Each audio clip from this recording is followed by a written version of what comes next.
Hello, today I'm in Jeep Compass. In this video I'll show you how to change units.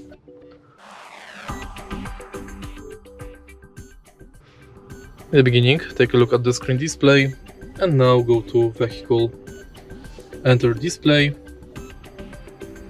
and now go to Units.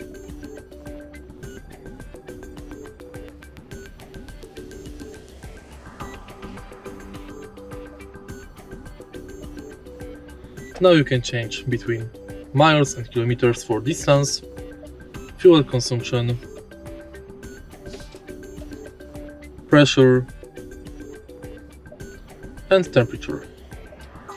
And that's basically it.